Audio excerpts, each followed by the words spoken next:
Hi everybody, sanibonani, welcome to my channel. Igama lami nguNtando Mdletshe, and on this channel sifunde incwadi ebhalwe ngolimi lwethu lesiZulu bese siza la sokhuluma ngazo lezo incwadi. Sixoxele laba phela basuke bengenaso isikhathi sokuthi bayifunde incwadi nalabo basuke benqena nje ukufunda. Siyaphinda futhi sibuka ama reality shows ethu ala eMzansi bese siza la sokhuluma ngawo lama shows, senza ama reviews and or ama recaps bese siphinda futhi sikhuluma nga any other issues avuka uma ngabe lama shows sesiwabukele kwe TV. Uma ngabe uqala ukujoyina namhlanje ungakhohlwa ukupressa usubscribe button la ngezansi. Uma ngabe ibutton elibovu lisho ukuthi awukaze uze usubscribe. Ungakhohlwa ukuthi upresse i-notification bell eduze kuka subscribe ukuze phela uthole umyalezo uma ngabe umsebenzi omusha sesiwufakile. Namhlanje senza u-episode 4 wayo incwadi yethu Liyoze Nangakithi. It's a hopeful title, you guys. Like even when things are bad, things will get better on your side too one day. It's written by KaNdaba Liyoze. It's incwadi, it's a first book esiyenzayo ekhuluma ngempilo yombhali. Impilo yombhali, umbhali is born ngekhathi so bandlululo, ngekhathi kufuduka abantu abamnyama besuswa eindaweni zabo babekwe la basuswe la babekwe la. It's a hard book to read, you guys, which is partly why I'm not able to do a chapter every day. Sometimes I read it in ngicasule and I put it ngibeke lena because the details that it goes into really are like painful details about how abantu abamnyama lived back then. Nendlela umhlaba wawuthathwa ngayo, you know, imfuyo yabe ithathwa ngayo. It's not a pleasant book to read, but it's very educational. It would be great for kids to read it too. So guys, please buy the book. I think it was like 70 something rand on Take a Lot, and then you have to pay for delivery. Yeah, so please buy it and ufunde. Like kunaney'nkondlo inside which mangifunde incwadi, and then part of it is like inkondlo. Angikwazi ukuthi ngideliver inkondlo. I don't even know how to deliver inkondlo to umuntu, you know, and so I just read the parts of the story that I can tell. So it really is a good idea to actually get the book for yourself. So lana ke remember phela ukuthi uNdaba yakhe, who is the writer, is now living with ugogo wakhe uManxumalo. Ugogo wakhe uhamba umlanda lapha yana komalume wakhe. Emlanda, I'm thinking uyohlala noma wakhe, but it doesn't turn out that way. In fact, he spends a few years engamboni uma wakhe ehlalele nje nogogo wakhe lana, but isendaweni edevelopayo ezilokishi now. So akasekho intweni yokulusa and all of that. And again, they're saying ukuthi kunesikole lana bathi Khethelihle lower primary school. Isikole uthi sasakhiwe ngamaplangwe phezulu sifulelwe ngo-asbestos. Sasakhiwe ngendlela yokuthi in summer kwakushisa kakhulu phakathi, and then in winter kubanda kakhulu phakathi. And kwakuyilokhuzana isikole qala ku standard, from standard 1 I think up until standard 3. Okay, so remember ukuthi enemayisuka lapha yana ekade ihlala nomalume wakhe ekade ephase ustandard 1, and then ugogo wakhe wazomlanda. So now useyafunda ke lana eKhethelihle, usefunda ustandard 2. So uzofunda ustandard 2 afunda ustandard 3, and then kuthiwa ke lana mawususuka lapho usuya higher primary, which was sasibizwa ukuthi Thabani Higher Primary School. Higher primary iqala ku standard 3. So lower primary igcina ku standard 2. Okay, so now wawufunda ku standard 2 kahle wawuphasa. It talks about nje impilo yakhona la primary school usayinjani, the fights, and he had this bully esikoleni, umuntu nje obemhlupha kakhulu. And then one day he decided ukuthi this is it. Remember bamaza ngithi endaweni kade engahlali khona, bamaza ukuthi uvelapha, bazi ukuthi kade ehlala endaweni la ebelusa khona, and he had to defend himself, alwe nangey'nduku and all that. So one day he gets into a fight, alwe nale bully le night, athi ngalelo langa ila ambona khona ukuthi kanti uyakwazi ukulwa. And then walwa nalo mfana that ended up being friends ke nebully le. Futhi yabona ibully ukuthi hayi la I'm in trouble kahle.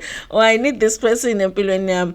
but nje other than that uma isaqala ichapter uchaza njena I-structure selokhuzana sesikole. And then he moved to higher primary. Now sekwenza standard 3.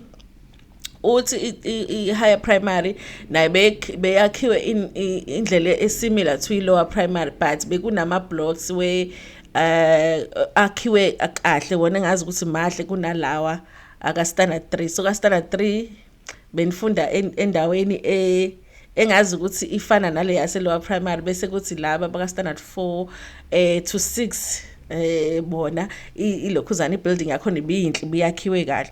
So bathi ngoba leyo building ibiyinhle lisakhiwo sakhona besisihle, a lot of kids looked forward to it was like a dream ukuthi ngofika nini ka standard 4 khona ngizofunda kulama building lawa amahle. So naye he had the same dream.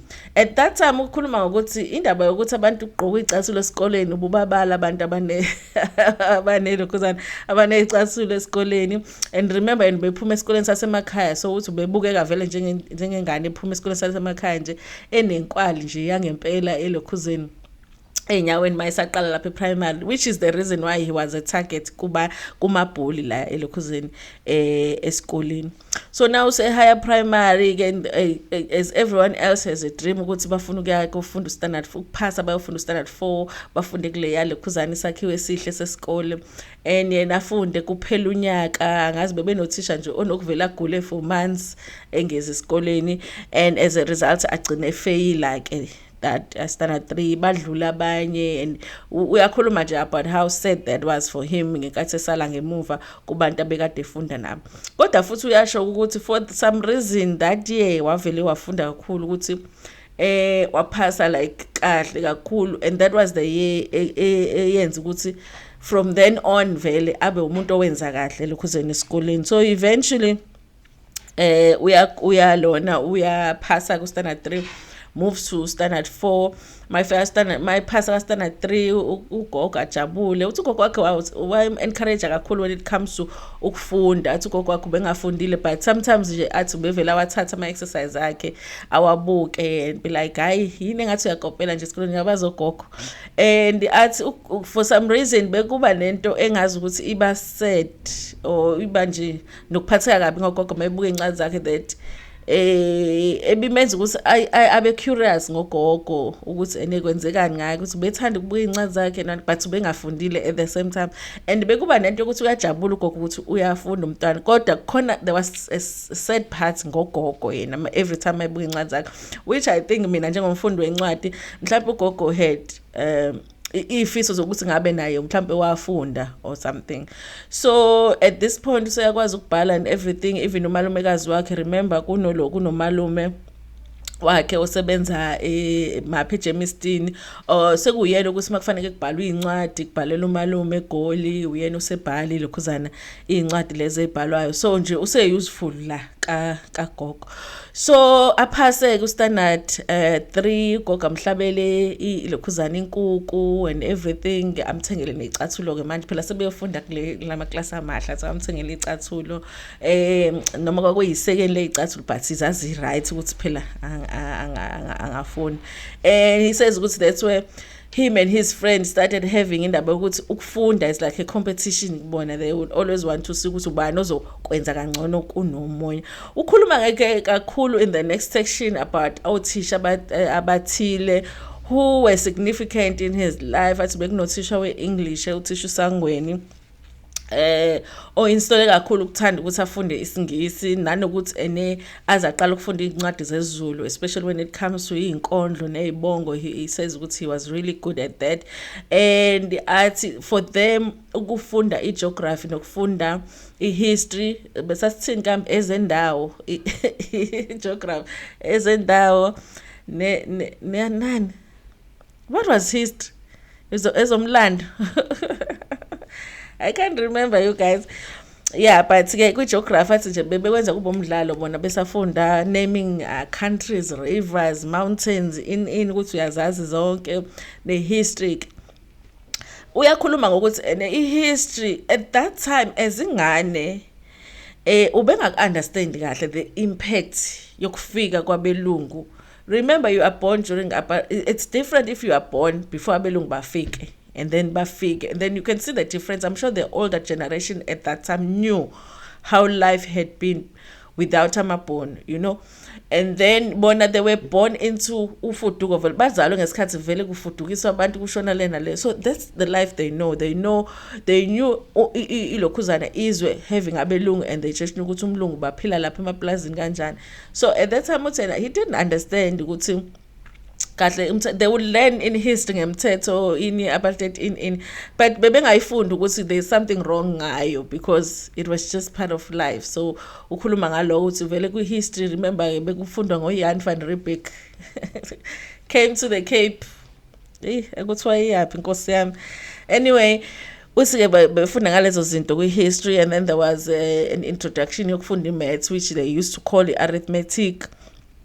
And that's bekunothisha ke lana obebafundisa Afrikaans, and he talks about how much he loved Afrikaans, and that same teacher used to conduct a choir, so bekune choir esikoleni, and they introduced the arts and crafts uthi umsebenzi wezandla. At that time abefunda was compulsory kulokhuzana kuma students, which is how he discovered his talent lokudweba. But for some reason it was a disappointment to him ukuthi eyokudweba yayinganakwa as much esikoleni, but kwakuyinto I interested kuyona. And then there was an introduction yokuthi kudlalwe isoccer. At even though he wasn't that good with soccer like esikoleni, not ukuthi ubeba kwi team, but mabelidlalela nje beyingane ngasekhaya, there was something that he used to participate in. And that's bekune drill futhi abafana kumashwa and stuff, and that nalapho futhi bekunothisha ngaze abathi ukhalabash ngoba benomkhaba obenzisa yona drill. So it sounds like it was iskole for him was a fun experience. He has certain questions about his life ekhaya, but remember ukuthi back then bengelula as umntwana, as long as udlile uye esikoleni uyenjani, ukubuza ama details about your life, about your existence, it was something that did not exist nje kuma families ngaleso sikhathi. So now and then umbhalo uyasho ukuthi kunezinto ethile ebeziba ama question ngaye, kodwa asabi noma esehlele nogogo wakhe kube abe nako ukuthi uyafisa ukubuza into ethile kodwa futhi agcine ngabuzanga. I guess nje the obvious question, guys, is uphuma wami, you know. I think as a child, every child will want to know ukuthi uma wami uphi, you know, mhlawumbe even ubaba wakhe, like uphi baba and why am I here, you know. And I think ukuthi mhlawumbe naye la ama questions abefuna ukwabuza, kodwa ke i-environment bengamvumeli ukuthi akwazi ukwabuza leyo lawo ama questions kubazali bakhe ukuthi kahle kahle mina why ngilana, you know. Kodwa uyakhuluma ukuthi hayi kodwa impilo ibe right with ugogo wakhe, impilo ibe right, akhuluma ngokuhlupheka, uyakhuluma ngokushawa, but ngaleso sikhathi kwangekona ukuthi uma ushawa usuzothi uya abuse, wawushawa ukuthi ulungiswe, ngoba umuntu obemshaya kakhulu umalumekazi wakhe, kodwa futhi umalumekazi wakhe umbeka njengomuntu obemthanda njengengane yakhe. So angifeel ukuthi mhlawumbe ufeel ukuthi ukushawa umalumekazi wakhe mhlawumbe kwakuyi abuse yini. I don't get that from indlela abhala ngayo umbhalo. Okay, and then she says ukuthi one day ugogo avuke nje kuseni before bayolala athi ugogo okay siyahamba siya somewhere kusasa, so uvuke kuseni kakhulu, kodwa ngamtshela ukuthi uyapi. Bekunzima kuba ingane, even now kuba ingane kunzima, but at least lezi zethu siyasibuza nje question ukufa kwecourt nje ungazi ukuthi sekwenze njani, you know. So ugogo athi ngizovuka ekseni kuhanjwa athi hayi bavuke naphela bahambe ukuthi bahambe bawele umfula umchintswane uthi bahamba bayosithela entabeni inceleni, bafike komunye umuzi onezindle eziwu2 zodaka bakhonkothwe yinja, kuphuma umuntu wesifazane kulomuzi lona angamrecognize, kodwa uthi lo muntu wesifazane mengabe esondela uyabona ukuthi lo muntu lo ufana nogogo. Hayi mase seduze kathi afike vele afika amhage, you know, amphulile ikhanda, yabona nje ukuthi uyamjabulela, bese kuba la emrecognize khona ukuthi so like abanale feeling abanayo mhlazana uma wakhe efikile. Remember years ago kwafika lapha yana esahlala nomalume wakhe. So asethola ukuthi hawu bavakashela uma wakhe obviously, and mabefika la umuzi vele uright siyathola ukuthi uma wakho uganela kaMhlongo unezingane lana zamantombazane ezincane uzodwa noSibongile kwathiwa nikamphazima la behlala khona uhlala nomyeni wakhe ke la uMhlongo hayi bahlale ugogo kazasho ukuthi hayi no Jabu ngithe angilethe ingane phela naye ekize nje izokuvakashela yabo leyo nto atsheliwe njalo lona kuba ukuthi vele ke uyasala uzosala for that day shuthi uzovakasha nje ugogo kufika isikhathi ukuthi ugogo uyaphelezela bamphelezela ugogo bamwelise kumfula ke ahamba abuye ke yena ngathi kunenye ingane la yomfana angazi noma ekhaya yakhe uMhlongo mhlawumbe ayizalwa yini uJaba bachazi kahle hayi ke bahlale futhi noma ukuthi futhi the visit was nice uma wakhe imbuza about schooling about impilo yakhe everything uthi bexoxa noma wakhe he had questions and athi one of the questions he had kakhulu abefuna abefisa kakhulu ukubuza kwaku question ukuthi why ngingahlali lana uthi nje umbuzo la efisa kahle ukubuza uthi indaba ngingahlali nawe uthi kodwa lo mbuzo bewungaphumi kuyena ngisho uyazama ukuthi mhlawumbe ufuna ukukhipha ungaphumi kuyena remember uma wakhe akamjwayele it's like uma wakhe is like a stranger to him. So ngaleso sikhathi mabefika vele ubaba uMhlongo wayesemsebenzini afike entambama vele naye abe welcoming to him uphethe into ezimnandi chips osweet kudliwa kamnandi baxoxela izitori ngathi ubesebenza eThekwini ewelisa imoto emarobotini atheste leyo life leyo yokuthi kumnandi vele la ekhaya yabo no baba uMhlongo uyamukela kudliwa kahle uhlala entambama kuxoxa nalezo indaba abaxoxela beqambelela umanga waseThekwini ulokhuzana ubaba uMhlongo and then bahlala azajwayele la nezingane kuliwe nezinye ingane la emini kuyadlalwa vele back then ukulwa nje was part of life yomfana ukuthi kuyaliwa kuyadlalwa and all of that overall leso sikhathi lesaspend evakasha uma wakho usibeka njengesikhathi sabamnandi nje kakhulu